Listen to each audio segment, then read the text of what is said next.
भाई good evening everyone. Good evening sir. भाई good evening, good evening. भाई उज्जवल, अस्मिता, आकाश, गायत्री, खेमलता, भाई सभी को गुड इवनिंग यार। शैलजा, प्रतिभा, ओशन। भाई किसी का मैसेज मिस हो जाए तो गालियां मत देना। Ocean, Jatin, Megha, Pallavi, Aanchal, good evening, good evening Isha, good evening Muskan, good evening Khushi. भैया सबका लास्ट क्लास का बिल्कुल रिवाइज है? Yes sir. Okay, very good. Good evening Tanishka, good evening Shreya, Diksha madams, good evenings, good evenings.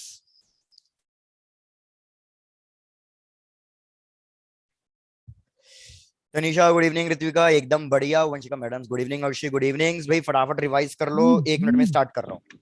Good evening sir. Good evening या good evenings.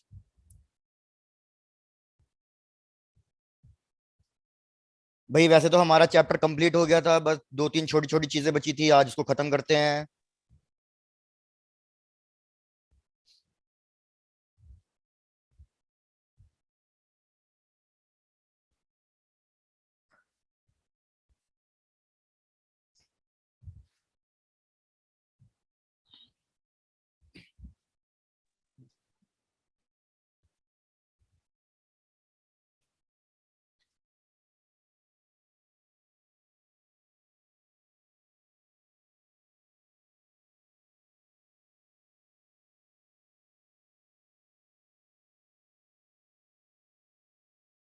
ओह प्रतिभा madam, आपको finally माल का मतलब पता चल गया। जिज्ञासा मैं एकदम बढ़िया यार, एकदम बढ़िया। प्रीति गुड इवनिंग्स। चलो भाई लेट्स स्टार्ट। चेक कर लो, स्क्रीन दिख रही है, मैं दिख रहा हूँ। अरे थैंक यू सो मच यार तनिषा मैडम, थैंक यू। चलो लेट्स स्टार्ट भाई।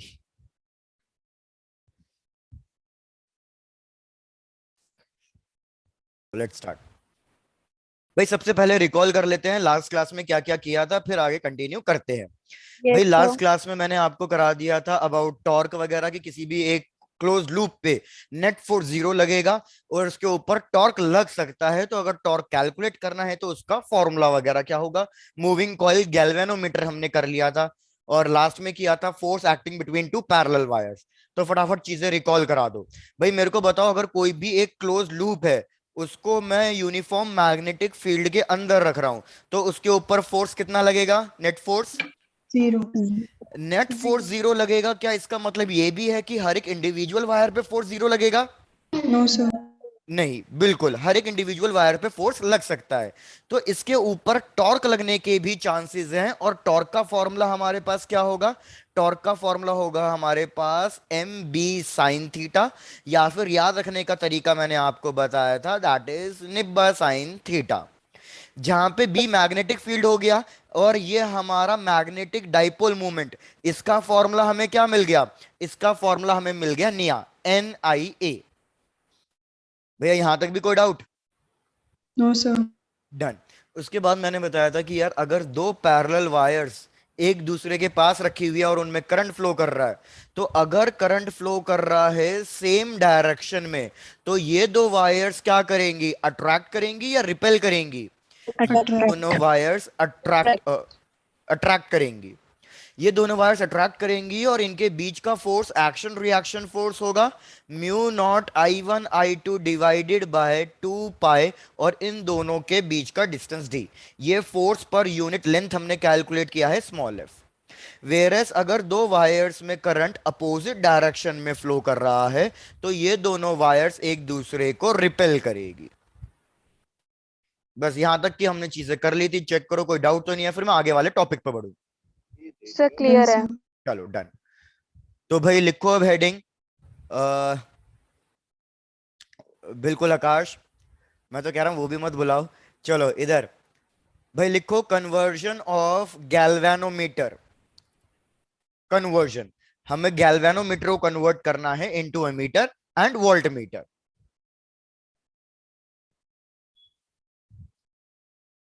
वैसे आकाश तुमने कल का रिप्लाई नहीं किया। चलो यार इधर देखो, सबसे पहले बात करो अमीटर की, या चलो सबसे पहले बात करते हैं गैल्वेनोमीटर की। गैल्वेनोमीटर का पर्पस क्या होता है? What is the purpose of galvanometer? detect or presence of current. Very good. याद रखना गैल्वेनोमीटर का पर्पस होता है to detect the presence of current. तो मेरे को बताओ कि अगर मेरे को छोटे से छोटा करंट भी मेजर करना है, मैं चाहता हूं कि अगर किसी भी वायर में बहुत हल्का सा भी करंट फ्लो कर रहा हो तो गैल्वेनोमीटर उसको डिटेक्ट कर सके। Detect the presence of current, पहले एक बार मेरे को लिखने दो फिर आगे डिस्कस करते हैं।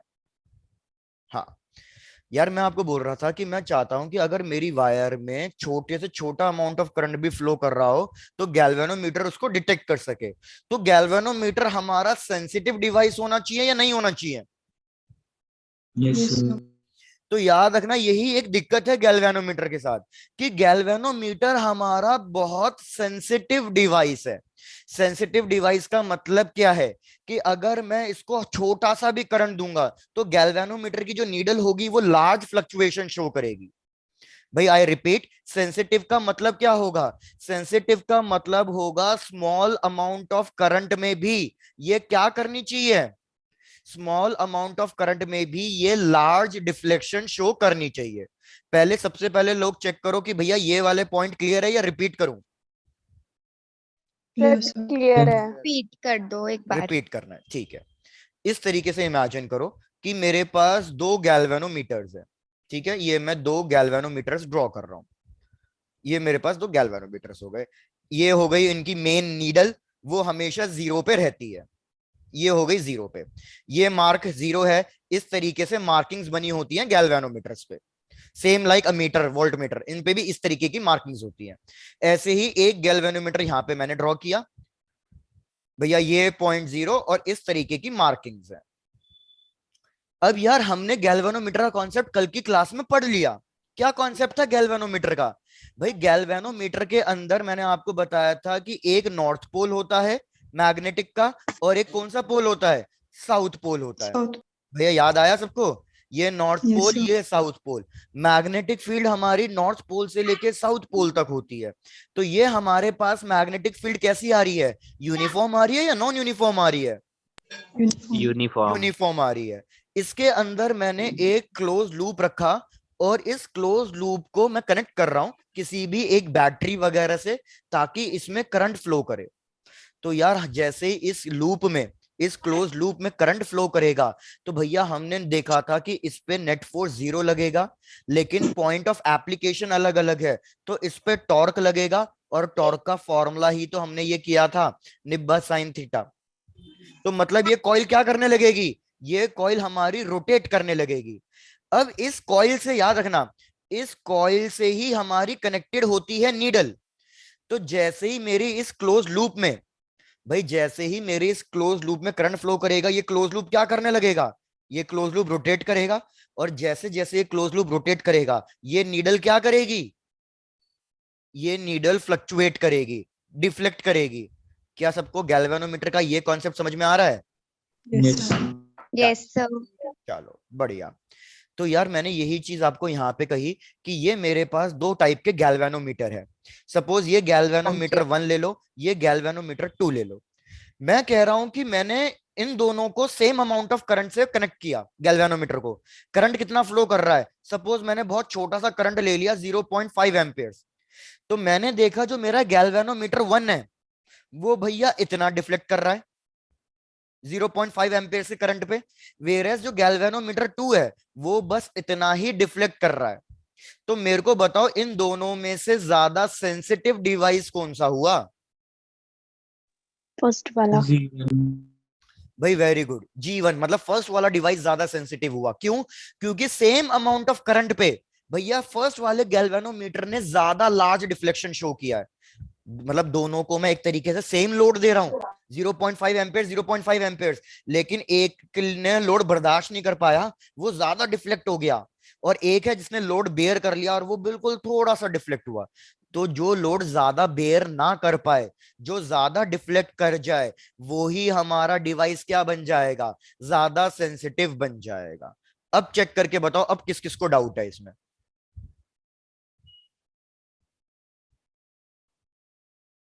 भाई क्या हुआ, कोई रिस्पॉन्ड नहीं Clear, आया? sir. क्लियर है? Yes done. तो यार गैल्वेनोमीटर के साथ है ना ये एक दिक्कत है, ये एक प्लस पॉइंट भी है और एक दिक्कत भी है। क्या प्लस पॉइंट है भाई? जितना ज्यादा सेंसिटिव, भाई प्लस पॉइंट ये है कि जितना ज्यादा सेंसिटिव मेरा डिवाइस होगा उतना ही स्मॉल करंट वो मेजर कर पाएगा, उतना ही ज्यादा स्मॉल करंट वो मेजर कर पाएगा।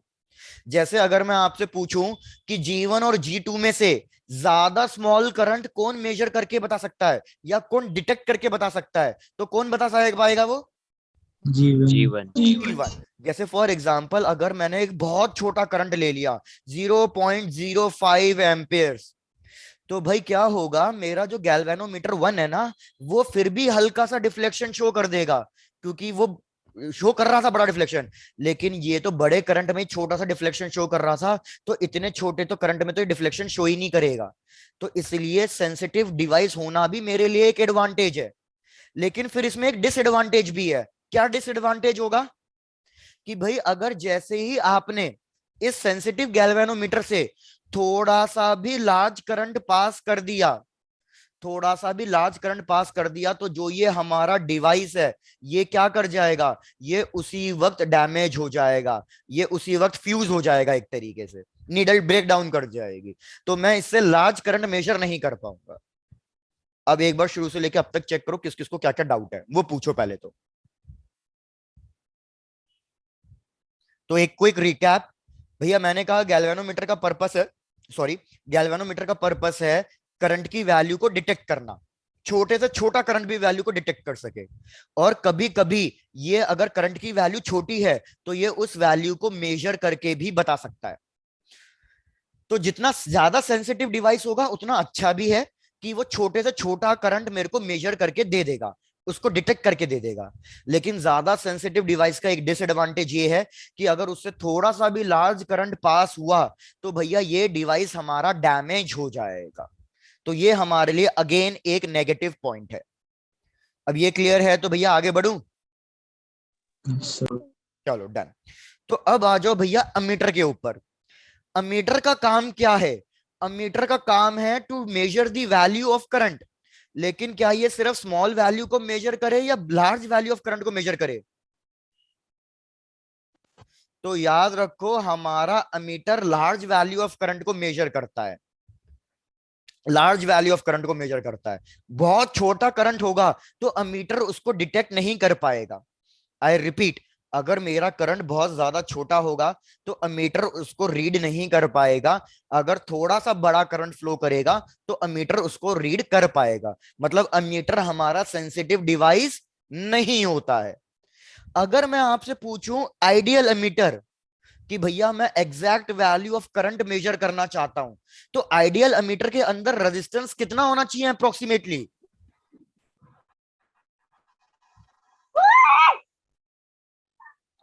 Zero. जीरो। भैया ये किसके माइक से हुआ है? तन्वी, माइक म्यूट करो, next time it should not happen. बिल्कुल। तो यार आइडियल एमीटर के लिए रेजिस्टेंस की वैल्यू अप्रोक्सीमेटली जीरो होनी चाहिए, क्योंकि हमने करंट इलेक्ट्रिसिटी में पढ़ा है V equals to I R, current की वैल्यू रेजिस्टेंस के इनवर्सली प्रोपोर्शनल होती है। तो अगर मेरा रेजिस्टेंस ज्यादा हुआ तो करंट कम फ्लो करेगा और मैं exact value of current measure नहीं कर पाऊंगा। रेजिस्टेंस जितना ज्यादा छोटा होगा मेरे डिवाइस से उतना ज्यादा करंट फ्लो करेगा और मैं उतनी ज्यादा एक्यूरेट वैल्यू मेजर कर पाऊंगा। तो अगर मैं आइडियल एमीटर की बात करूं तो आइडियल एमीटर के अंदर करंट की वैल्यू और रेजिस्टेंस की वैल्यू अप्रोक्सीमेटली कितनी होनी चाहिए? जीरो होनी चाहिए। मतलब मेरे को रेजिस्टेंस छोटे से छोटा करना है। अब बस एक लास्ट पॉइंट, भाई मेरे को रेजिस्टेंस कनेक्ट करने के दो ऑप्शन होते हैं, एक सीरीज ग्रुपिंग और एक पैरेलल ग्रुपिंग। रेजिस्टेंस किस में डिक्रीज होता है, सीरीज में या पैरेलल में? Parallel. भाई वेरी गुड। तो ये साइड में लिख लेना, ये एक एडिशनल इंफॉर्मेशन है, मैं यहां पे लिख रहा हूं कि यार हमारे पास रेजिस्टेंस को कनेक्ट करने के दो तरीके होते हैं। एक होता है हमारे पास सीरीज कनेक्शन और एक होता है हमारे पास पैरेलल कनेक्शन। तो अगर मैं सीरीज कनेक्शन कर रहा हूं तो इस केस में हमारा जो आर इक्वलेंट है वो बढ़ जाता है। लेकिन अगर मैं पैरेलल कनेक्शन कर रहा हूं तो पैरेलल कनेक्शन में मेरा रेजिस्टेंस डिक्रीज हो जाता है। और अमीटर का टारगेट ही यही है कि रेजिस्टेंस को डिक्रीज करना। तो ये सारी चीजें नोट डाउन कर लो। आओ अब स्टार्ट करते हैं how to convert galvanometer into ammeter. अब आपको फटाफट सब कुछ समझ में आ जाएगा। ये पूरा नोट डाउन कर लो। Done, sir. डन, चलो तो let's start with the very first point, conversion of, short form में लिख रहा हूं, आप याद रख लेना, conversion of galvanometer into ammeter. भाई ये मेरे पास एक गैल्वेनोमीटर है, प्लीज स्टेप्स चेक करना, बहुत सिंपल है ये मेरे पास एक गैल्वेनोमीटर है। गैल्वेनोमीटर का खुद का कोई रेजिस्टेंस होता है, तो ये जी क्या है, ये जी गैल्वेनोमीटर का रेजिस्टेंस है। तो मैं यहां साइड में लिख रहा हूं resistance of galvanometer, capital G. अब गैल्वेनोमीटर के पास कुछ ना कुछ रेजिस्टेंस है, तो देखो ये फर्स्ट वाला पॉइंट एप्लीकेबल हो जाएगा। गैल्वेनोमीटर के पास कुछ ना कुछ रेजिस्टेंस है, तो इसलिए इससे कम करंट फ्लो करेगा, और ये मेरे को exact value of current measure करके नहीं बता पाएगा। तो इस गैल्वेनोमीटर का रेजिस्टेंस मेरे को कम करना है, तो इस गैल्वेनोमीटर का रेजिस्टेंस अगर मेरे को कम करना है, तो मेरे को इस गैल्वेनोमीटर के साथ जो एक और रेजिस्टेंस है वो सीरीज में कनेक्ट करना चाहिए या पैरेलल में? Parallel. भाई वेरी गुड, तो यहाँ पे हम पैरेलल में एक रेजिस्टेंस कनेक्ट कर देते हैं, और इस रेजिस्टेंस को हम कहते हैं शंट, जिसको हम डिनोट करेंगे एस से। इसको शंट क्यों कहते हैं? क्योंकि याद रखना ये एस की वैल्यू बहुत बहुत छोटी होगी इन कंपैरिजन टू गैल्वेनोमीटर के रेजिस्टेंस से। ये शंट का मतलब होता है बहुत छोटा रेजिस्टेंस। तो जब मेरा शंट बहुत छोटा होगा और मैं इसका इक्विवेलेंट पैरेलल कॉम्बिनेशन फाइंड करूंगा, तो जो मेरे पास आर इक्विवेलेंट आएगा वो बहुत ज्यादा छोटा आएगा। ऑलमोस्ट ऑलमोस्ट वो किसके बराबर आएगा? ऑलमोस्ट ऑलमोस्ट वो जीरो के बराबर आएगा। तो ये बेनिफिट है शंट को पैरेलल में कनेक्ट करने का। आई रिपीट, शंट का मतलब होता है वेरी वेरी स्मॉल रेजिस्टेंस। हमने बहुत छोटा रेजिस्टेंस पैरेलल में क्यों कनेक्ट किया? ताकि आर इक्विवेलेंट और भी ज्यादा छोटा हो जाए, और वो ऑलमोस्ट किसके बराबर आ जाए? जीरो के बराबर आ जाए। क्या भैया यहां तक कहानी क्लियर है? Yes, sir. गुड। आ जाओ अब बात करते हैं आगे की। यार यहां से कोई ना कोई करंट फ्लो कर रहा था आई, लेकिन मेरे को रास्ते में मिल गया जंक्शन पॉइंट, तो जंक्शन पे तो करंट स्प्लिट हो जाता है। तो आप क्या लिखोगे कि गैल्वेनोमीटर से कुछ करंट पास होगा और शंट से कुछ रेजिस्टेंस पास होगा। गैल्वेनोमीटर से जो करंट पास होगा उसको लिख दो आप IG, current passing through the galvanometer. तो मेरे को बताओ शंट से कितना करंट पास होगा? I I minus. minus I. Very good. यहां तक और कंप्लीट करो, फिर नेक्स्ट स्लाइड पे लिखेंगे अब जो लिखना है, नहीं तो यहां पे बिल्कुल कंजेशन सा हो जाएगा। डन। Done, sir. अब आपको दिख रहा है कि सपोज ये पॉइंट ए ले लो, ये पॉइंट बी ले लो। अब आपको दिख रहा है कि शंट और गैल्वेनोमीटर का रेजिस्टेंस ये दोनों पैरेलल कॉम्बिनेशन में आ गए हैं। सिंस ये दोनों पैरेलल में आ गए हैं तो वोल्टेज सेम रहता है, तो मैं लिखूंगा voltage across shunt end voltage across galvanometer, ये दोनों सेम होंगे। तो ओम्स लॉ लगा दो, यहां लिख रहा हूं स्टेप बाय स्टेप। तो according to Ohm's law, according to Ohm's law मैं लिखूंगा I minus I G into S, current into resistance, is equals to I G into G. भैया मेरे को किसकी वैल्यू फाइंड करनी थी? शंट की वैल्यू, कि कितना रेजिस्टेंस कनेक्ट करना चाहिए पैरेलल में ताकि वो अमीटर में कन्वर्ट हो जाए। तो शंट का फॉर्मूला सिंपल सा हो गया, I G capital G divided by I minus I G. बस ये फॉर्मूला हमें अब याद रखना है। अब यहां पे साइड में टर्म्स लिख रहा हूं, चेक कर।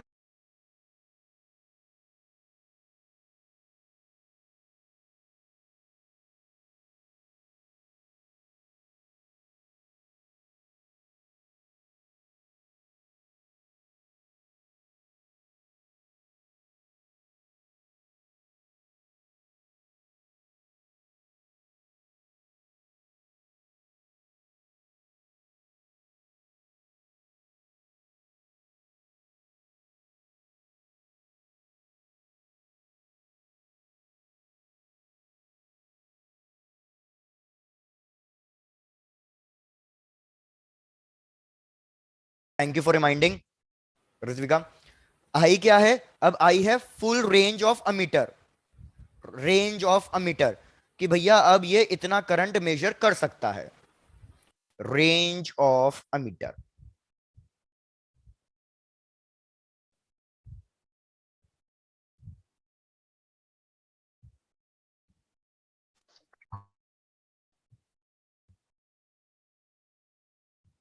जैसे सबका नोट डाउन हो जाए बता देना, फिर नेक्स्ट पे आते हैं, galvanometer two volt meter.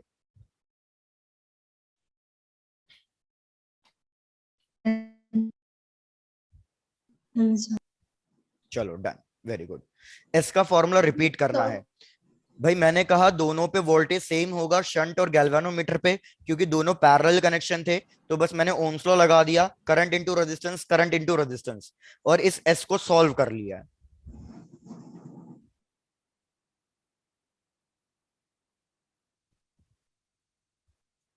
Shivani clear है आपको? Yes, sir. चलो डन, तो लेट्स प्रोसीड। चलो अब लिखो नेक्स्ट वाला। नेक्स्ट वाला है हमारा गैल्वेनोमीटर टू वोल्ट मीटर। अब फिर से वही बात बताओ भैया, आइडियल वोल्ट मीटर का रेजिस्टेंस कितना होना चाहिए? Infinite.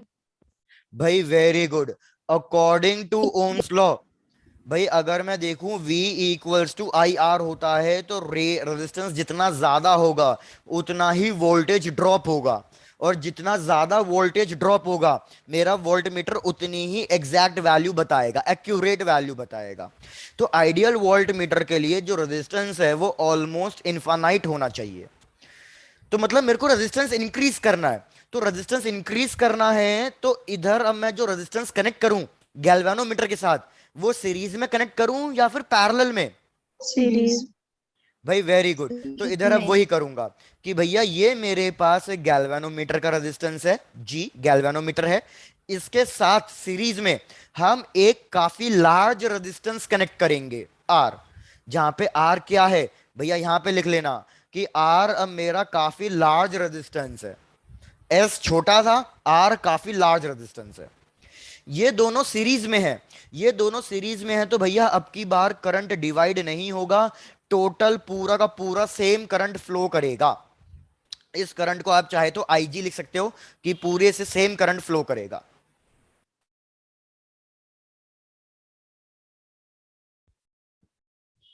तो आओ लिखते हैं इक्वेशन। तो यार अब इक्वेशन बिल्कुल सिंपल बन गई, मैं ओम्स लॉ यूज कर रहा हूं, अकॉर्डिंग टू ओम्स लॉ। फिर से वही कि V should be equals to I R. तो भाई V हो गया वोल्टेज, इक्वल्स टू I और R। भैया करंट कितना फ्लो कर रहा है? IG। और IG. करंट कितना है, सॉरी ये रेजिस्टेंस कितना है? R. R plus G। R plus G होगा रेजिस्टेंस, क्योंकि हमें टोटल रेजिस्टेंस लेना है। मैं टोटल वोल्टेज कैलकुलेट कर रहा हूं, टोटल करंट लिखा है तो आर प्लस जी। यार इस इक्वेशन को सॉल्व करके मेरे को आर की वैल्यू कैलकुलेट करनी है। तो आर की वैल्यू कैसे कैलकुलेट होगी? V is equals to I G into R plus I G into ji.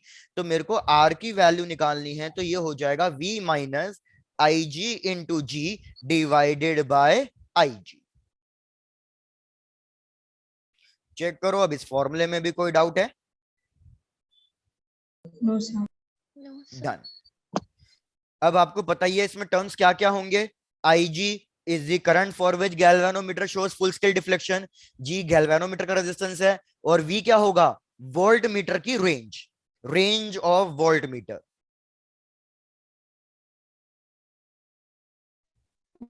Yes, sir, clear है. क्लियर है? चलो बहुत बढ़िया। तो बस ये टॉपिक हमारा खत्म हुआ। इस पे एक क्वेश्चन करो जो इंपॉर्टेंट सा क्वेश्चन है, और उसके बाद फिर आपका जो बचा हुआ टॉपिक था सोलोनॉइड वगैरह वगैरह वो सब करते हैं। पहले भी रिपीट करना है ओम्स लॉ से। पहले भी ओम्स लॉ लगाया मैंने। ओम्स लॉ की इक्वेशन है V equals to I R. मैं टोटल वोल्टेज कैलकुलेट कर रहा हूं, तो टोटल करंट लेना पड़ेगा, टोटल रेजिस्टेंस लेना पड़ेगा। वोल्टेज V हो गया, टोटल करंट क्या है? करंट तो सेम ही फ्लो कर रहा है क्योंकि सीरीज कनेक्शन है, तो करंट मैंने लिख दिया IG। लेकिन टोटल रेजिस्टेंस कितना है? टोटल रेजिस्टेंस होगा R प्लस जी, सीरीज कनेक्शन के लिए R प्लस जी। तो बस मैंने इक्वेशन को सॉल्व करके आर का फॉर्मूला कैलकुलेट किया है, आर का फॉर्मूला लिखा है।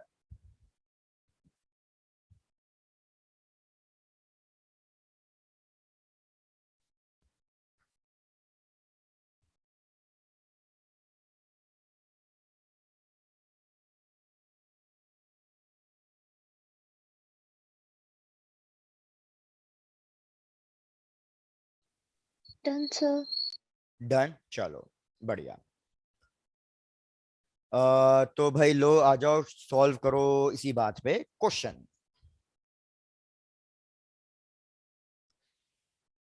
लिखो भाई क्वेश्चन कि एक गैल्वेनोमीटर है जिसका रेजिस्टेंस हमें दे रखा है 12 ओम्स।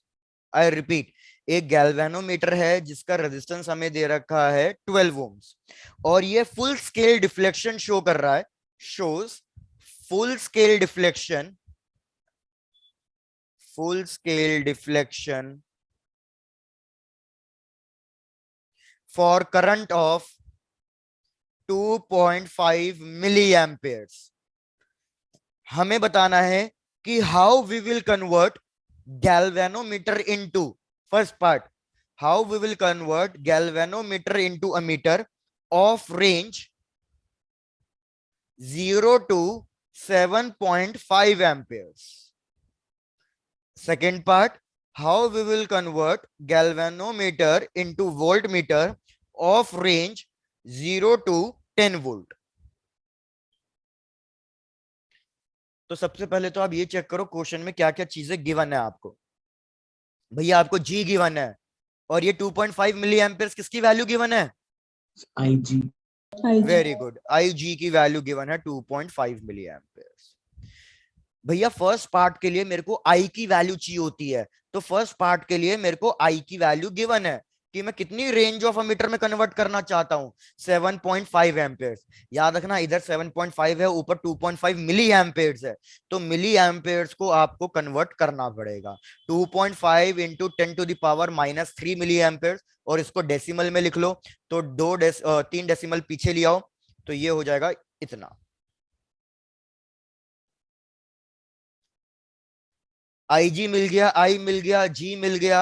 आपको कैलकुलेट करना है, आपको पता है गैल्वेनोमीटर को मीटर में कैसे कनेक्ट करते हैं, शंट यूज करके, तो शंट की वैल्यू कैलकुलेट करनी है। चलो try to calculate, first part में शंट की वैल्यू, सेकंड पार्ट में आर की वैल्यू।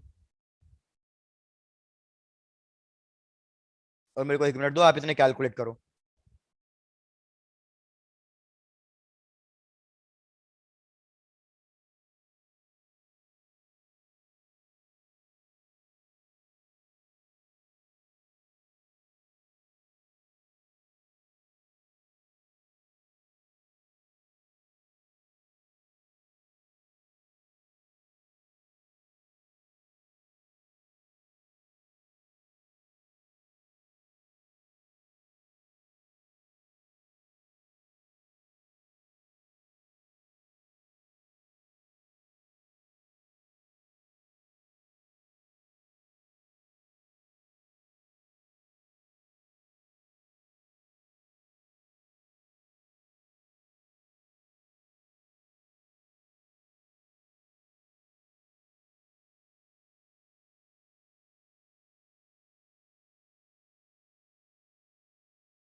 भाई किसी का फर्स्ट पार्ट का आंसर आया? फर्स्ट पार्ट में कैलकुलेशन थोड़ी सी डिफिकल्ट है, तो if you want you can use the calculator.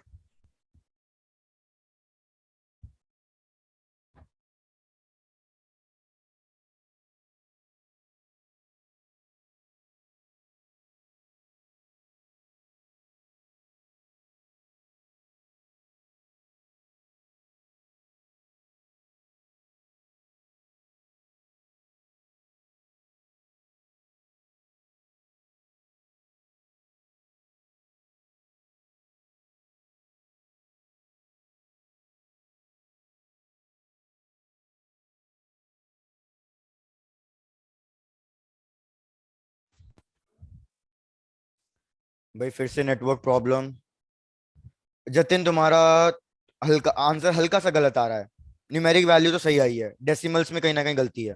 Sir आपको मैसेज नहीं जा रहा। हाँ वो मेरे को मैसेज ले नहीं जा रहा क्योंकि जतिन होस्ट बन गया है। जतिन वापस से मेरे को होस्ट बनाओ।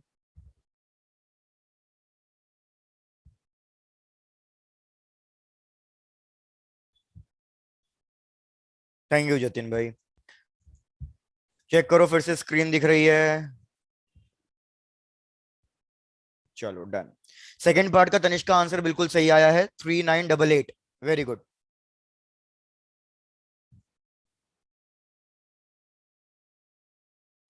चलो तो मैं फटाफट कैलकुलेट स्टेप्स लिख देता हूं, कैलकुलेशन आप कर ही लोगे। भाई वेरी गुड सृजल, आरती सही आ रहा है। भैया आंसर्स लिख रहा हूं, प्लीज आप खुद मैच करोगे। फर्स्ट पार्ट का आंसर हमारे पास आ रहा है कि शंट जो आएगा दैट इज 4 इंटू 10⁻³ ओम्स। तो देखो 10⁻³ में आ रहा है, मतलब कितना छोटा रेजिस्टेंस है ये। और सेकंड वाले के लिए जब आर की वैल्यू निकालोगे तो 3988 आ रहा है। तो आप खुद देखो सेकंड वाले के रेजिस्टेंस की वैल्यू कितनी बड़ी है। Very good. भैया ये अपने आंसर्स चेक कर लेना। क्या बड़े नेक्स्ट टॉपिक पे? Yes sir.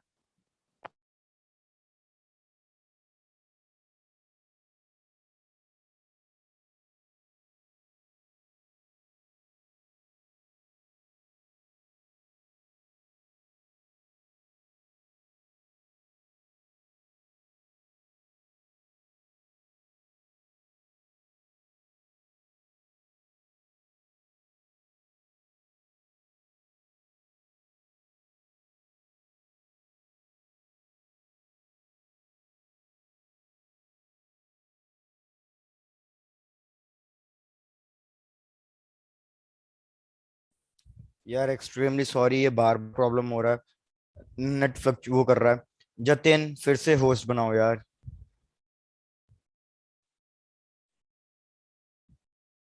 यार एक बार फिर से चेक करो, मैं बोल रहा था मैंने आंसर्स लिख दिए हैं, क्या कैलकुलेशन आप अपने आप कर लोगे? मैं नेक्स्ट टॉपिक पे बढ़ूं? Yes sir. यस चलो यस सर। सर। बढ़िया भाई बढ़िया।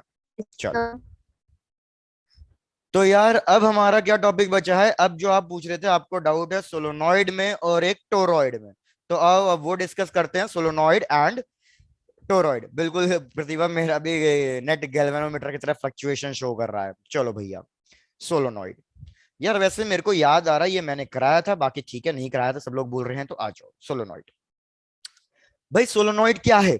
सोलोनॉइड है कि हमारे पास एक मतलब मल्टीपुलर टर्न्स हैं, और ये multiple circular turns helical form में है। हेलिकल फॉर्म याद आ गया जो मैंने बताया था, जिस तरीके से हमारा पार्टिकल मूव करता है जब मैग्नेटिक फील्ड में वो होता है वो किसी एंगल पे, तो इस तरीके का हेलिकल स्ट्रक्चर।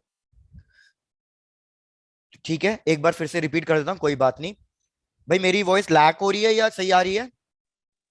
सर क्लियर है। यार बीच बीच में ब्रेक हो रही है तो थोड़ा सा एडजस्ट कर लो, शायद से मेरा भी नेटवर्क इशू है और आपका भी। तो भाई रिपीट, सोलोनॉइड क्या है? सोलोनॉइड है multiple circular turns in the form of helix, helical structure में। यार इससे कुछ ना कुछ करंट हमारा फ्लो कर रहा है। तो ये अगर करंट इसमें फ्लो कर रहा है तो जैसे ही इस वायर में करंट फ्लो करेगा तो यार हमें पता कि ये मैग्नेटिक फील्ड प्रोड्यूस करने लग जाएगा। क्योंकि हमने अपने first part of the chapter में यही पढ़ा है कि किसी भी वायर में अगर करंट फ्लो कर रहा है तो डेफिनेटली वो कुछ ना कुछ मैग्नेटिक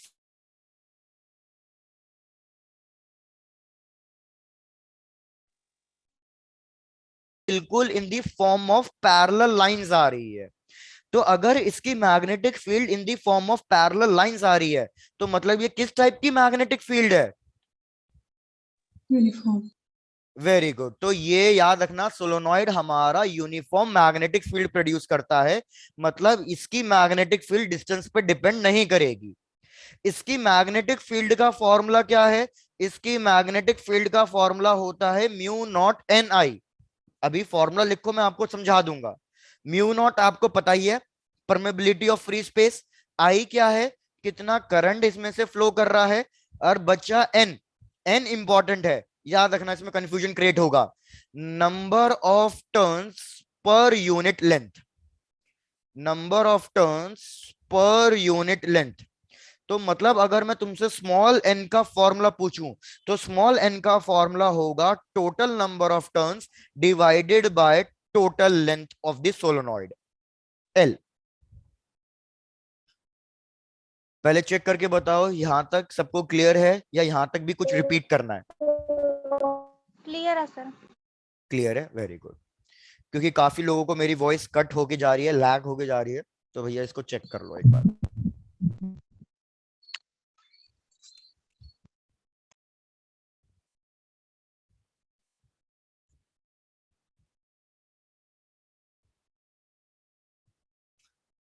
तो चलो फटाफट क्विक रिकॉल। मैंने कहा एक सोलेनॉइड है, multiple circular turns in the form of helix. इसकी मैग्नेटिक फील्ड बनेगी क्योंकि करंट कैरिंग वायर है, मैग्नेटिक फील्ड पैरेलल लाइंस के फॉर्म में आ रही है, तो ये मैग्नेटिक फील्ड हो जाएगी यूनिफॉर्म, डिस्टेंस पे डिपेंड नहीं करेगी। मैग्नेटिक फील्ड का फॉर्मूला म्यू नॉट एन आई, जहां पे याद रखना है ये स्मॉल एन है, स्मॉल एन का मतलब total number of turns by total length, number of turns per unit length. चलो अब आगे डिस्कस करता हूं मैं, सुनो इसकी बात। यार सोलोनॉइड है ना, दो टाइप के होते हैं। एक होता है हमारे पास आइडियल सोलोनॉइड और एक होगा हमारे पास रियल सोलोनॉइड। अब आइडियल सोलोनॉइड कब होगा? भैया ये जो सर्कुलर टर्न है इसका रेडियस मानो कि इसका रेडियस है आर, और इस सोलोनॉइड की जो लेंथ है इस लेंथ को आप मानो एल। तो आइडियल सोलोनॉइड हम तब अज्यूम करते हैं जब हमारी एल की वैल्यू बहुत ज्यादा बड़ी होती है in comparison to the radius. I repeat, ideal solenoid का मतलब क्या होता है? Long solenoid. लॉन्ग सोलोनॉइड का मतलब कि इसकी लेंथ बहुत ज्यादा बड़ी है इसके रेडियस के कंपैरिजन में। जैसे आपकी नोटबुक, स्पाइरल नोटबुक्स होती हैं, स्पाइरल बाइंडिंग वाली, अगर आप उसकी स्पाइरल बाइंडिंग देखो तो स्पाइरल बाइंडिंग इतनी लंबी है और उसका रेडियस बहुत छोटा है, तो वो एक आइडियल सोलोनॉइड की तरह बिहेव करेगा। अब यार आइडियल सोलोनॉइड की खासियत क्या होती है? आइडियल सोलोनॉइड की खासियत होती है कि जो भी मैग्नेटिक फील्ड बनेगी वो सिर्फ अंदर के रीजन में बनेगी, इस अंदर वाले रीजन में, सिर्फ इस रीजन में बनेगी मैग्नेटिक फील्ड। और आउटसाइड रीजन में कितनी हो जाती है मैग्नेटिक फील्ड? ऑलमोस्ट जीरो हो जाती जीरो। है आउटसाइड वाले रीजन में। आउटसाइड मतलब अगर मैं यहाँ पे कोई एक पॉइंट ले लूं और मैं तुमसे पूछूं पॉइंट ए पे मैग्नेटिक फील्ड कितनी है, तो आइडियल सोलोनॉइड के लिए पॉइंट ए पे मैग्नेटिक फील्ड जीरो होती है। लेकिन भैया हमें पता है आइडियल सोलोनॉइड तो कुछ होता ही नहीं, ये तो एक हाइपोथेटिकल सिचुएशन है, इमेजिनरी सिचुएशन है। हमारे पास होता है हमेशा रियल सोलोनॉइड। तो यार रियल सोलोनॉइड में एक दिक्कत है, एक डिसएडवांटेज है हमारे पास। क्या डिसएडवांटेज है? कि अंदर तो मैग्नेटिक फील्ड बन रही है और ये अंदर जो मैग्नेटिक फील्ड बन रही है ये स्ट्रॉन्ग मैग्नेटिक फील्ड है क्योंकि यूनिफॉर्म आई है। अगर कोई मैग्नेटिक फील्ड यूनिफॉर्म आ जाए तो वो स्ट्रॉन्ग होगी। लेकिन अब आउटसाइड पॉइंट पे भैया मैग्नेटिक फील्ड जीरो नहीं होती। अब आउटसाइड वाले पॉइंट पे मैग्नेटिक फील्ड थोड़ी सी आती है, भले ही वीक है लेकिन कुछ ना कुछ मैग्नेटिक फील्ड आती है। तो ये हमारे लिए एक डिसएडवांटेज है भाई। जैसे फॉर एग्जांपल ये मैंने अपने हाथ को ऐसे मल्टीपल सर्कुलर टर्न्स में कन्वर्ट किया, तो ये मल्टीपल सर्कुलर टर्न्स को समझ लेना, ये सोलोनॉइड है। तो यार मैं क्या चाहता हूं कि मैग्नेटिक फील्ड बस इसके अंदर अंदर रहे, इसके बाहर ना हो। जैसे कैपेसिटर में था कि अगर ये दो कैपेसिटर की प्लेट्स हैं तो इलेक्ट्रिक फील्ड इसके लेफ्ट में और इसके राइट में कितनी होती है? आंसर नहीं आया भाई, सब लोग हो? Yes yes Yes. सर। भाई बीच बीच में रिस्पॉन्ड करते रहो, मेरे को नहीं तो लगेगा कि मेरा नेट चले गया है। भाई मैंने कहा जैसे हमारे पास कैपेसिटर में ये एडवांटेज हुआ करता था, कैपेसिटर के अंदर हमारे पास एक प्लेट होती थी पॉजिटिव, एक प्लेट होती थी नेगेटिव। तो जो भी हमारा इलेक्ट्रिक फील्ड हुआ करती थी वो बस इन दो प्लेट्स के अंदर बाउंडेड हुआ करती थी। बाउंडेड मतलब जो भी इलेक्ट्रिक फील्ड होगी बस वो इसी डिवाइस के अंदर होगी। यहाँ पे कोई इलेक्ट्रिक फील्ड नहीं आती, नेट इलेक्ट्रिक फील्ड जीरो, यहाँ पे भी नेट इलेक्ट्रिक फील्ड जीरो। तो यही चीज मैं सोलोनॉइड के अंदर चाहता था कि सोलोनॉइड के अंदर ही अंदर बस मैग्नेटिक फील्ड हो, बाहर कोई मैग्नेटिक फील्ड ना हो। तो वो तो सिर्फ आइडियल सोलेनॉइड के लिए पॉसिबल है, रियल सोलेनॉइड के लिए तो पॉसिबल नहीं है। अब यार आइडियल सोलेनॉइड है ना, प्रैक्टिकली पॉसिबल नहीं है। भैया मैं ऐसे कितना सोलेनॉइड लूंगा? मतलब अगर मेरे को किसी डिवाइस में सोलेनॉइड यूज करना है तो मतलब क्या मैं इतना लंबा सोलेनॉइड यूज करूंगा? तो वो कितनी लंबी डिवाइस बन जाएगी आपकी। क्या ये चीज समझ में आई आपको? Yes, sir. Yes, sir. Yes, चलो sir. डन। तो पहले अब यहां तक कंप्लीट करो, फिर आगे बात करते हैं।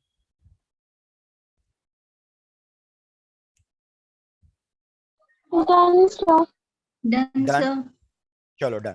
अब बस इसका ग्राफ याद रख लेना, इसका ग्राफ एग्जाम में बहुत बार पूछा गया है।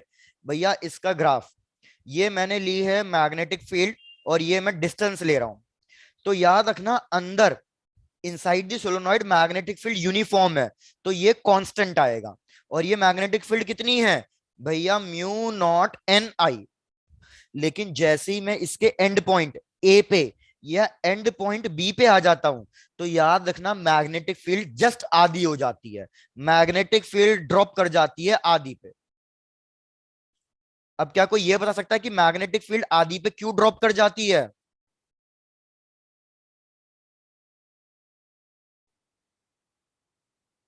भाई कोई एक्सप्लेन कर सकता है कि मैग्नेटिक फील्ड आधी क्यों ड्रॉप कर जाती है? चलो इधर देखो कि मैग्नेटिक फील्ड क्यों ड्रॉप कर जाएगी। यार मैंने कहा आप अपने फिंगर्स को टर्न करके सोलेनॉइड बना दो, ठीक है। सपोज आपने कोई इसके बीच में पॉइंट पकड़ा, ये दो फिंगर्स इधर, दो फिंगर्स इधर। तो जब मैं बीच में कोई पॉइंट ले रहा हूं, तो ये दो फिंगर्स मतलब ये दो टर्न्स की जो मैग्नेटिक फील्ड होगी और जो लास्ट के दो टर्न्स की मैग्नेटिक फील्ड होगी, ये दोनों मैग्नेटिक फील्ड एड अप होगी। और जो मिड पॉइंट मतलब इंटीरियर वाला पॉइंट आएगा, उस पे दोनों की वजह से मैग्नेटिक फील्ड आएगी। कुछ समझ में नहीं आया? रिपीट। ठीक है भाई, अभी भी किसी को वॉइस नहीं आ रही है क्या? आ रही है सर। सर, आ रही आ रही है। भाई चेक कर लो, आप सब लोग कंफ्यूज कर रहे हो, वॉइस लैग हो रहा है, काफी लोग कह रहे हैं वॉइस लैग हो रहा है, तनिष्का एंड जतिन वगैरह। चलो सर बीच बीच में हो रहा है लेकिन बट ऐसा भी क्लियर है।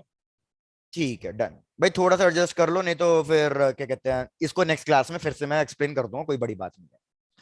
भाई मैंने कहा ये सोलेनॉइड है, यहाँ पे मैंने कोई एक पॉइंट लिया, पॉइंट ए। तो पॉइंट ए पे इतने पार्ट की वजह से और इतने पार्ट की वजह से, दोनों की वजह से मैग्नेटिक फील्ड एड अप हो जाएगी।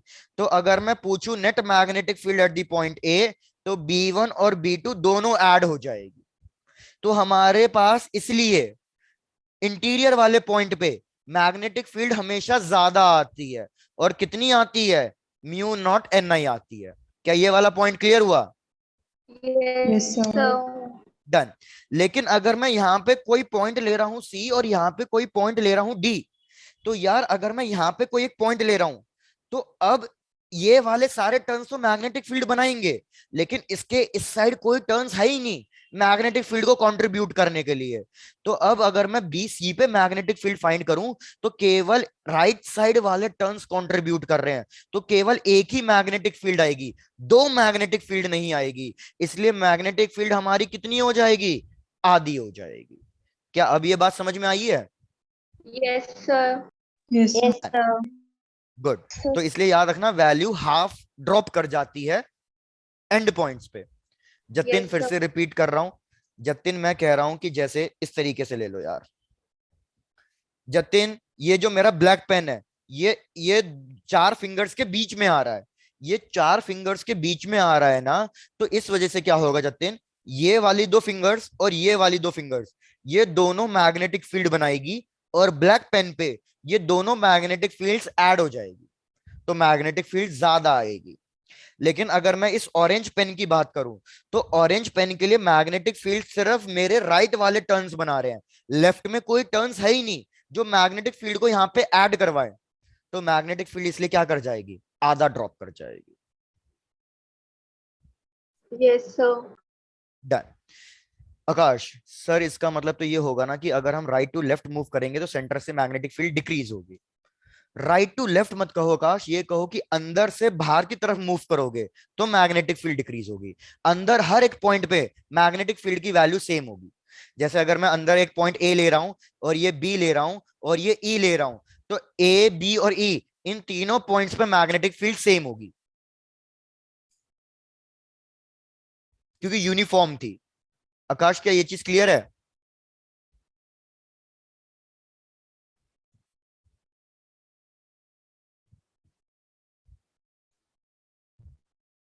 आकाश, ये चीज क्लियर नहीं है।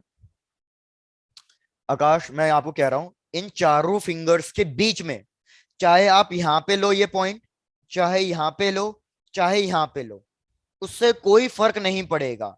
इन तीनों पॉइंट्स पे मैग्नेटिक फील्ड की वैल्यू सेम आएगी। क्यों?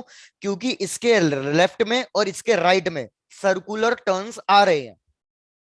इस तरीके से ये एक एक्सप्लेनेशन का तरीका है बस, कि भैया इसके राइट में और इसके लेफ्ट में सर्कुलर टर्न्स आ रहे हैं, तो चाहे मैं इस वाले पॉइंट पे फाइंड करूं, चाहे इस वाले पॉइंट पे फाइंड करूं, चाहे इस वाले पॉइंट पे फाइंड करूं, इन सारे पॉइंट पे मैग्नेटिक फील्ड सेम होगी। लेकिन जैसे ही मैं लास्ट वाले पॉइंट पे ले लेता हूं, तो इसके लिए टर्न सिर्फ एक साइड आ रहे हैं, तो इसलिए मैग्नेटिक फील्ड आधी हो जाती है। Yes, sir. प्रकाश, अब ये क्लियर हुआ? Yes. डन। बाकी मैं आपको बताऊं, रियल सोलोनॉइड का एक फॉर्मूला होता है, उससे ये ना ये आंसर एग्जैक्ट आ जाता है, म्यू नॉट एन आई। और एक्चुअल में उस फॉर्मूले से ये आंसर आया है कि भैया एंड पॉइंट्स पे मैग्नेटिक फील्ड आधी डिक्रीज हो रही है। लेकिन वो फॉर्मूला हम सिर्फ एडवांस वाले पोर्शन में पढ़ते हैं, वो हमारे नीट में या मेंस में नहीं है, इसलिए मैं वो फॉर्मूला नहीं करवा रहा। अदरवाइज ये फॉर्मूले से प्रूव हुआ है कि एंड पॉइंट पे मैग्नेटिक फील्ड आधी डिक्रीज हो जाती है।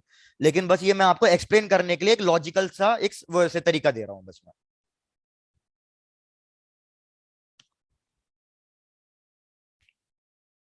Yes, sir. Done. डन। अब एक लास्ट चीज यार, ये जो हमारी मैग्नेटिक फील्ड का पैटर्न है ना, ये एक बार मैग्नेट की तरह रिसेंबल कर रहा है, बार मैग्नेट की तरह कर रहा है। क्योंकि बार मैग्नेट के अंदर भी तो ऐसा ही होता है। अगर मैं एक बार मैग्नेट ड्रॉ करूं, तो आपको पता होगा, 10th क्लास से पढ़ते आ रहे हो, ये है नॉर्थ पोल, ये है साउथ पोल, तो मैग्नेटिक फील्ड कहां से निकलती है? North pole to south pole. भैया याद रखना, मैग्नेटिक फील्ड पोल्स पे स्ट्रांग होती है, और बाकी इसके लैटरल वाले पार्ट पे, मतलब ये वाले लैटरल वाले पार्ट पे, यहाँ पे मैग्नेटिक फील्ड क्या होती है? वीक होती है। मैग्नेटिक मतलब इस मैग्नेट के अंदर मैग्नेटिक फील्ड कैसे बनती है? स्ट्रेट लाइंस बनती है, ताकि वो क्लोज लूप बन सके। तो यार इधर भी तो यही हो रहा था। मैंने आपको क्या बोला, इस सोलेनॉइड के अंदर मैग्नेटिक फील्ड पैरेलल आ रही है, और बाहर मैग्नेटिक फील्ड थोड़ी बहुत वीक होगी। तो क्या ये मैग्नेटिक फील्ड का पैटर्न बिल्कुल बाहर मैग्नेट की तरह नहीं बन रहा? बिल्कुल उसी की तरह बन रहा है। तो इसलिए हम क्या कहते हैं कि जब भी सोलेनॉइड के अंदर करंट फ्लो करेगा, जब भी सोलेनॉइड के अंदर करंट फ्लो करेगा, हमारा सोलेनॉइड एक बार मैग्नेट की तरह बिहेव करने लगता है। और वो एक बार मैग्नेट की तरह बिहेव करने लगता है, तो इसमें नॉर्थ पोल और साउथ पोल बनना शुरू हो जाते हैं, और मैग्नेटिक फील्ड अंदर साउथ टू नॉर्थ जाती है। तो ये होगी direction of magnetic field. Check करो, अब ये लास्ट पॉइंट था, ये क्लियर हुआ? Yes, sir. डन। तो ये हो गया आपको सोलेनॉइड भी खत्म।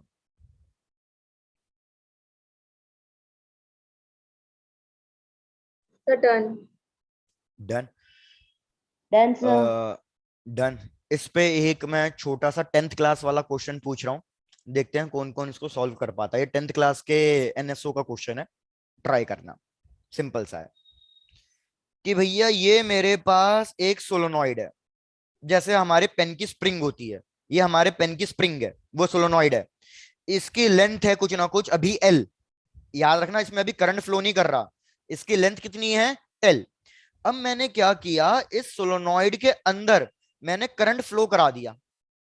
तो जब मैं इस सोलोनॉइड के अंदर करंट फ्लो कराऊंगा, तो सपोज मैंने इसकी लेंथ फिर से मेजर करी, मैंने इसकी लेंथ फिर से मेजर करी, इसकी लेंथ आ रही है सपोज अब की बार एल डैश।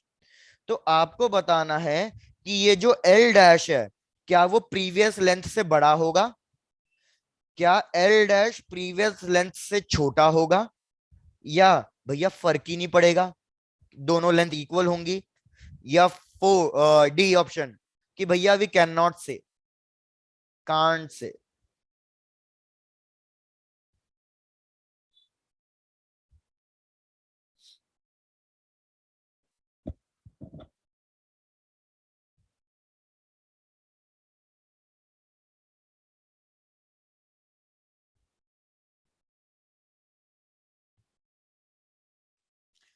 रिपीट करना है आरती, रिपीट। आरती मैं कह रहा हूं, सपोज ये सोलोनॉइड है, इस पेन को सोलोनॉइड मान लो कि भैया इसके अंदर कोई करंट फ्लो नहीं कर रहा, इसकी लेंथ कितनी है अभी एल। अब मैंने इसके अंदर करंट फ्लो करा दिया, मैंने इसकी फिर से लेंथ मेजर करी, तो अब इसकी लेंथ पे क्या फर्क पड़ा होगा? इसकी लेंथ सेम रहेगी, छोटी हो जाएगी, बड़ी हो जाएगी? ये ऑप्शन से आपको बताना है कौन सा ऑप्शन करेक्ट है। ठीक है प्रतिभा, ठीक है ईशा, देखते हैं।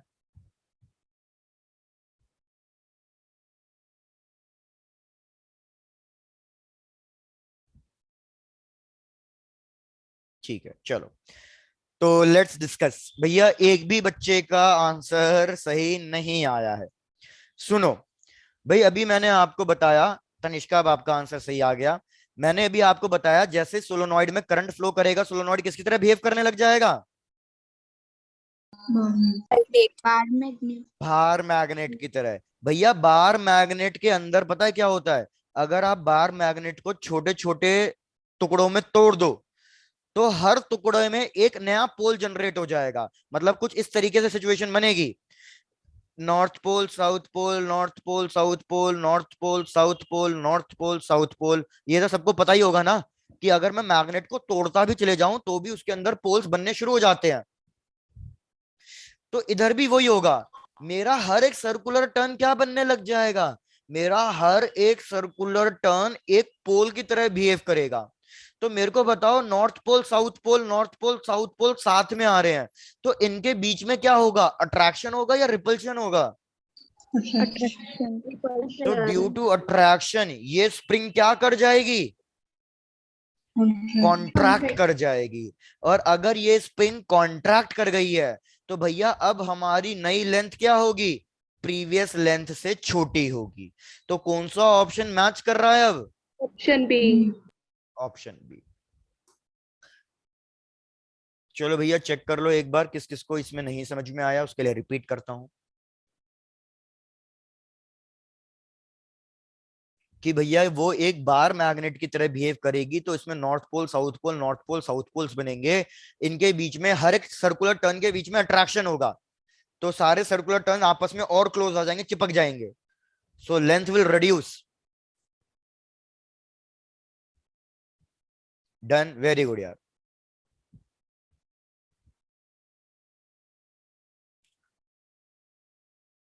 एक लास्ट क्वेश्चन करें हम। Yes sir. चलो भाई, ये लास्ट क्वेश्चन है और ये बहुत रिपीटिव सा क्वेश्चन है, आओ चेक कर लो।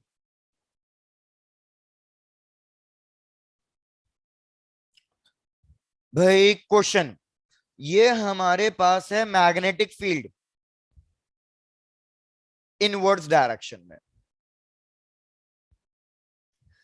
इस मैग्नेटिक फील्ड के अंदर मैंने चार पार्टिकल्स को फायर किया सेम वेलोसिटी के साथ। वो कौन कौन से हैं चार पार्टिकल्स? भैया एक ले लो प्रोटॉन, एक ले लो इलेक्ट्रॉन, एक ले लो अल्फा पार्टिकल, और एक ले लो न्यूट्रॉन। ये चार पार्टिकल्स हैं, इन चारों पार्टिकल्स को मैंने सेम स्पीड के साथ फायर किया है इस मैग्नेटिक फील्ड के अंदर। तो मैंने देखा कि पाथ कुछ इस तरीके से बन रहे हैं।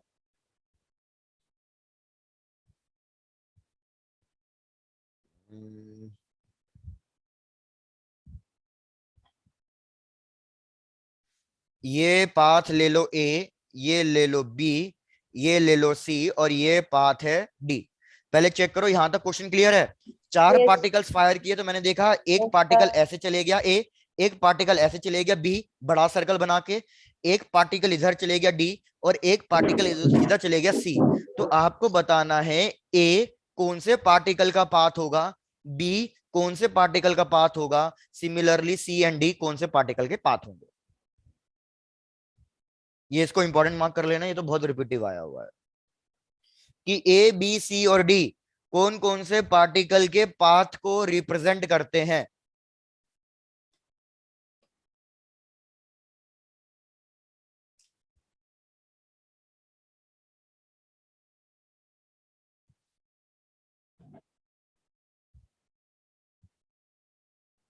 ठीक है जतिन, देखते हैं।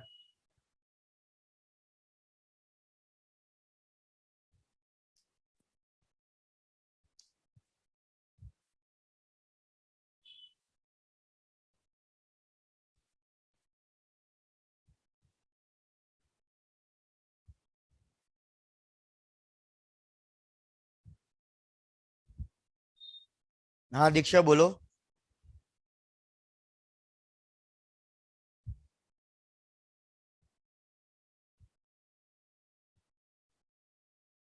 अरे शिवानी क्या आंसर दे रहे हो? C D spherical, A B और डी स्फेरिकल है, ये तो मेरे को पता है।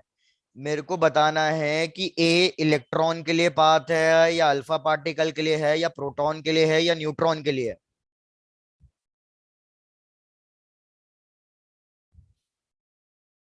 ठीक है काश, देखते हैं।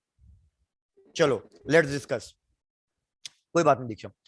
यार सबसे पहले तो याद रखो, मैंने आपको बताया था कि हमारा अगर कोई भी चार्ज पार्टिकल, नेक्स्ट स्लाइड पे लिख देता हूं, अगर हमारा कोई भी चार्ज पार्टिकल मैग्नेटिक फील्ड में मूव कर रहा है तो उस पे फोर्स लगेगा Q V B sine theta, और वो फोर्स वेलोसिटी के परपेंडिकुलर होगा, तो वो सर्कुलर पाथ में मूव करेगा। और सर्कुलर पाथ का रेडियस का फॉर्मूला किस किस को याद है? M V by Q B. तो मेरे को बताओ न्यूट्रॉन के ऊपर कितना चार्ज होता है? जीरो। तो इसके ऊपर फोर्स कितना लगेगा? जीरो। जीरो। तो भैया ये स्ट्रेट एज इट इज चले जाएगा, नो डिफ्लेक्शन एट ऑल। हमारे न्यूट्रॉन को ना तो इलेक्ट्रिक फील्ड डिफ्लेक्ट कर सकती है, ना तो मैग्नेटिक फील्ड डिफ्लेक्ट कर सकती है। तो इसमें कौन सा पार्टिकल है जो अनडिफ्लेक्टेड गया है सीधा? सी। तो ये सी कौन किसको रिप्रेजेंट करेगा? न्यूट्रॉन को। अब भैया प्रोटॉन का नेचर पॉजिटिव होता है, अल्फा पार्टिकल का नेचर पॉजिटिव होता है। तो याद रखना प्रोटॉन और अल्फा पार्टिकल दोनों एक जगह जाएंगे और इलेक्ट्रॉन इनके अपोजिट जाएगा। तो मेरे को एक चीज पता चल गई, ए और बी एक जगह जा रहे हैं, तो ए और बी में से इलेक्ट्रॉन और सॉरी प्रोटॉन और अल्फा पार्टिकल होगा। तो डी अकेला किसका बचा? इलेक्ट्रॉन। इलेक्ट्रॉन। तो सी और डी फाइंड करना तो सबसे इजी था कि भैया ए मतलब प्रोटॉन और अल्फा पार्टिकल एक जगह जाएंगे क्योंकि वो दोनों पॉजिटिव है, तो इलेक्ट्रॉन नेगेटिव है तो वो उनसे अलग जाएगा। तो डी अलग जा रहा है अकेला, तो वो इलेक्ट्रॉन है। सी सीधा जा रहा है तो वो न्यूट्रॉन है। अब बस हमें चेक करना है ए और बी में से किसका प्रोटॉन का है, किसका अल्फा पार्टिकल का है। तो भैया इस फॉर्मूले का अब यूज करने का टाइम आ गया। वेलोसिटी सबकी सेम है, काट दो। मैग्नेटिक फील्ड सबके लिए सेम है, काट दो। तो बस अब रेडियस किस पे डिपेंड कर रहा है? मास अपॉन चार्ज पे। भाई प्रोटॉन का मास ले लो एमपी और प्रोटॉन का चार्ज ले लो क्यूपी, ये रेडियस हो गया प्रोटॉन का। अब अल्फा पार्टिकल के लिए लिखो। भाई अल्फा पार्टिकल का मास कितना होता है? 4 टाइम्स होता है। Yes sir. चार्ज कितने टाइम्स होता है? 2 टाइम्स। 2 टाइम्स। 2 और 4 कट गया, तो ये आ जाएगा 2 mp/qp। mp/qp को क्या मैं 2 ऑफ रेडियस ऑफ प्रोटॉन लिख सकता हूं? Yes, sir. तो अल्फा पार्टिकल का रेडियस भैया बड़ा होगा प्रोटॉन से। तो ए और बी में से किसका सर्कल बड़ा है? बी का सर्कल बड़ा है, तो बी कौन सा पार्टिकल हो गया? Alpha particle. और ए कौन सा पार्टिकल हो गया? प्रोटॉन हो गया। आकाश चेक करो, कोई डाउट है? तुम्हारा आंसर गलत जा रहा था।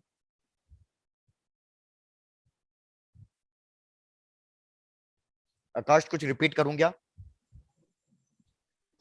ऋत्विका कुछ रिपीट करना है क्या? आप भी चेक करो।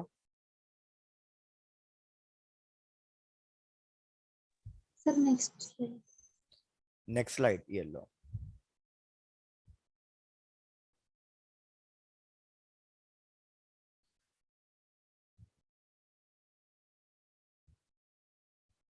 नहीं नहीं आकाश, जो ए है उसका सर्कल छोटा है, बी का सर्कल बड़ा है क्योंकि वो बाद में बड़ा सर्कल बना के गया है। चलो तनिष्का रिपीट। तनिष्का न्यूट्रॉन का और ये इलेक्ट्रॉन का पहले सी और डी का चेक करो। सी और डी क्लियर था आपको? Yes, sir. ठीक है, डन है। गायत्री कह रही है स्लाइड ही शो नहीं हो रही है। भैया ये तो नया कहानी में ट्विस्ट आया। गायत्री आपको स्लाइड ही शो नहीं हो रही है। चलो तनिष्का इधर देखो, रेडियस का फॉर्मूला है mv/qb। अब मैंने सारे पार्टिकल्स को सेम वेलोसिटी के साथ फायर किया है, सारे के सारे पार्टिकल सेम मैग्नेटिक फील्ड में है, तो वेलोसिटी और मैग्नेटिक फील्ड को मैंने क्या कर दिया? कट कर दिया। तो क्या मैं ये कह सकता हूं कि मेरा रेडियस सिर्फ मास और चार्ज पे डिपेंड करेगा? Yes, sir. अब मास ऑफ प्रोटॉन को ले लो mp, चार्ज ऑफ प्रोटॉन को ले लो क्यूपी, तो रेडियस ऑफ प्रोटॉन कितना आएगा, एमपी बाई क्यूपी।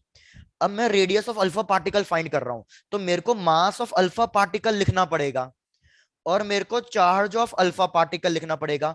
भैया मास ऑफ अल्फा पार्टिकल कितना होता है, 4 times the mass of proton, तो मैंने अल्फा पार्टिकल के मास की जगह लिख दिया 4 mp। चार्ज कितना होता है, 2 times the charge of QP, तो मैंने नीचे लिख दिया 2 क्यूपी। कैंसल आउट किया तो आया 2 mp by QP. MP by QP को मैंने किससे रिप्लेस कर दिया, आरपी से। तो मेरे को पता चल गया कि मेरा जो रेडियस है अल्फा पार्टिकल का वो 2 टाइम्स बड़ा आएगा रेडियस ऑफ प्रोटॉन के। तो मतलब हमारा रेडियस अल्फा पार्टिकल का बड़ा होगा और बी सर्कल बड़ा है इसलिए। ठीक है, Yes, sir. Thank you, sir. चलो थैंक यू सो मच। चलो भैया, तो यही थी बस आज के लिए कहानी, दैट्स इट। इस चैप्टर को अच्छे से रिवाइज कर लेना, नेक्स्ट क्लास में स्टार्ट करेंगे मैग्नेटिज्म एंड मैटर। तो भैया